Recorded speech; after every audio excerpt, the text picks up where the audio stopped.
which drives me. Guys. Come on. Guys. Listen, which drives me to my point. Lwaki Sindi mu bantu abali talented abo bonna bamanyi nti bali talented nti bamanyi n'okuyimba. Lwaki ayagala Bisa Nyanza atamanyi?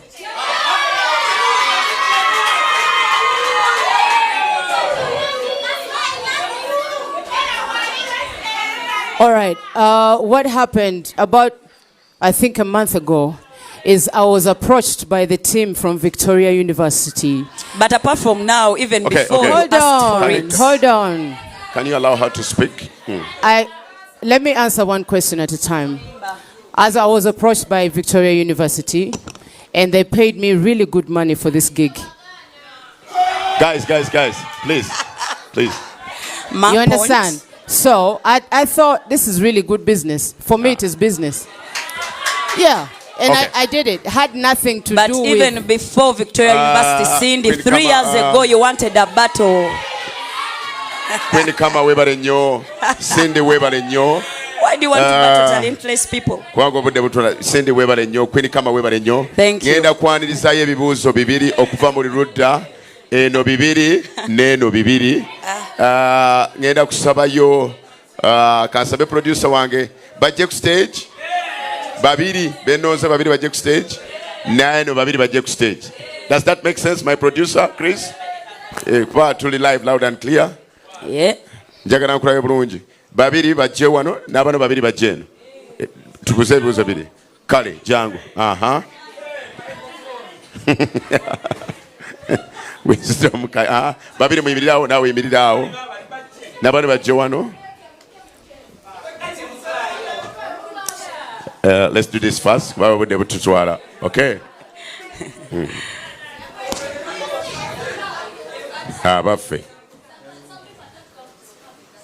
Some people are not comfortable coming. Abali comfortable webaze nyabo. Abatali comfortable tebaze. Webale nyabo. Abali comfortable bebano betuyise. Okay. Ekibuuzo kimu ng'okibuuza ono bw'omala naawe kimu okibuuza eno n'ono kimu okibuuza n'ono okibuuza. Good. Okay. Nze Cindy, we appreciate you by the way nga Sheeba wagambye, we appreciate your talent. Naye kansabe Friday tujjenga twambadde bubayika bwaffe.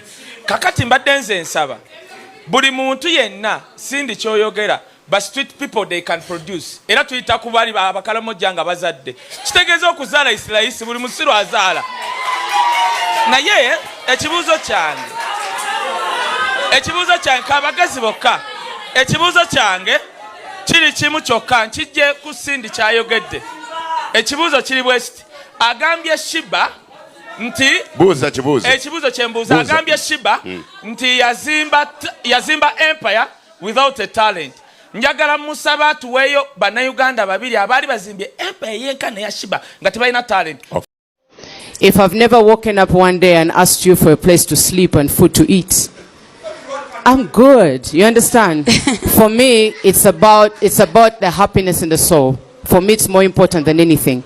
Houses are built by everybody. Everyone can build a house. Can I finish? Let me finish. Karaoke paka mugolofa.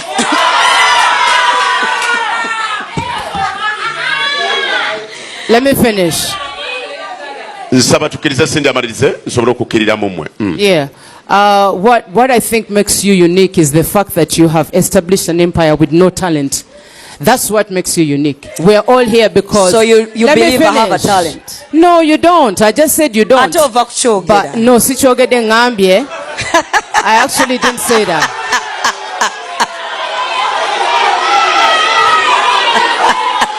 Hello. So, okay. Wisdom kaye. So, what does that make you if I'm talentless but I've earned and I've gotten more out of life than you who's talented? Hold on. Mubirage ne ba Beyonce babirago to inspiring. Namwe mubirage. We are all human beings but one waawukana. Wano waawukana mu ngeri gye bakubuuziza ekibuuzo n'engeri gy'okiddamu, engeri gye respondinga ku kibuuzo. ebyaddala nakitegedde era neeyongedde okitegeera nti Sindi akubira waggulu nnyo okusinga Sheeba. Sheeba engeri gya debatingamu y'abaana ba P1, engeri gyaddamu ebibuuzo bye bano abaana ba baby class. Sindi engeri yajjaddamu be bali ab'okasozi. Era kyampaliriza okukola research, njagala kumanya obuyigirize bwa Sindi. Sindi yakoma mu kyakumeka ekya Sheeba ffenna tukimanyi. Sheeba teyasoma nnyo olwava mu kalyoki yawo ne bazinaawo, simanye enkuuka, simanyanga omuzirambazira. Teyagenda wala nnyo, yatambulira nnyo ku drive. Era n'akazungu obwedde okawulira kimbibiri n'avuyiza mu Luganda kalinga kaleega bano abaana b'e Namasagali, simanya Nabisunsa, Akina Buddo. Omugisi omwana alaze machuwa ebyaddala. Nze sikubona sina gwe mbifinga, sina gwe njagala. Sijja kugamba nti njagala Sheeba, sijja kugamba nti njagala Sindi, but ekituufu kiba kituufu n'ekikyamu kiba kikyamu. Ebyaddala debate egenza okuggwa nga Sindi asikowalinze nnyo okusinga Sheeba. Tutegeregane ku nsonga eno. Sindi ebyaddala muyimbi, ebyaddala muyimbi. Sheeba category gy'olimu ku Sindi, you are just an entertainer. Banange munfune bulungi. Sheeba oli entertainer. Kyova olaba whenever you are going to start or to set up a show, you wear your best. Oyina omubiri ogusikiriza abalabi.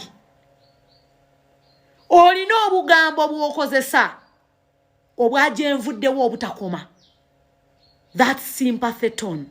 Naye bwe tugenda mu kuyimba ati kati tukute microphone tuyimba, tosobola wadde koto okwenkana ne Sindi. Era kino ngenda kukiza eri abayimbi abalala ngenda okubawera example nga basatu. Oluyimba lwe bayita bailando lwe lusingayo viewership ku YouTube. Genda olulabe.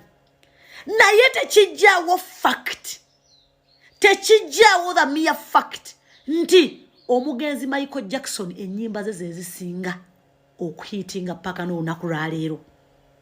Era singa mulamu singa zezisingayo n'okutambula. Wemidu wesidu muganda waffe Kenzo ayimba era abavubuka abato bamufollowinga, in fact bamuviewinga. Naye tekijjawo mere fact nti Chameleone yasinga okuyimba asinga Kenzo obunfuna. Njagala tuli mu kugendera mu mitendera. Waliwo kye bayita entertaining people, entertaining the generation. Then ne tubeerawo n'okuyimba nti kati kabikuse tugenda kwabika obunfuna. Kati ekintu ekikwatagana n'okuyimba yagalagana kuba kerere lekana yomba. Sindi can never be compared to Sheeba.